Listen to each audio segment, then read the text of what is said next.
அதிமுக பொதுச் செயலாளர் ஜெயலலிதா மீதான சொத்து வழக்கில் பெங்களூரு உயர்நீதிமன்ற சிறப்பு அமர்வு நாளை காலை 11 மணிக்கு தீர்ப்பு வழங்க உள்ளதாக நீதிமன்ற வட்டார தகவல்கள் தெரிவிக்கின்றன. இதுகுறித்து அங்கிருந்து கூடுதல் தகவல்கள் தருகிறார் எமது தலைமை செய்தியாளர் ரமேஷ்.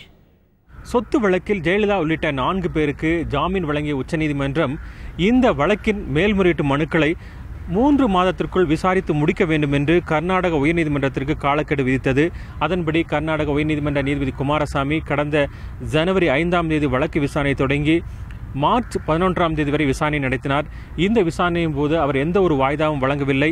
மேலும் 2 லட்சத்திற்கும் மேற்பட்ட ஆவணங்கள், மூத்த வழக்கறிஞர்கள் அதாவது நாகேஸ்வர ராவ், பசந்த், சுதந்திரம் ஆகியோரது வாதம், அது மட்டுமல்லாமல் பாஜக மூத்த தலைவர் சுப்பிரமணிய சாமி, திமுக பொதுச் செயலாளர் அன்பழகன், கர்நாடக அரசு தரப்பு வழக்கறிஞர் ஆச்சாரியா அவருடைய எழுத்துப்பூர்வமான வாதம் என வாத பிரதிவாதங்களை அலசி ஆராய்ந்துதான் நாளை தீர்ப்பளிக்க உள்ளார். காலை 11 மணியில் அவர் இருக்கையில் அமர்ந்தவுடன் கிட்டத்தட்ட 11:10 மணி அளவிலேயே அவர் தீர்ப்பை வழங்கிவிடுவார்.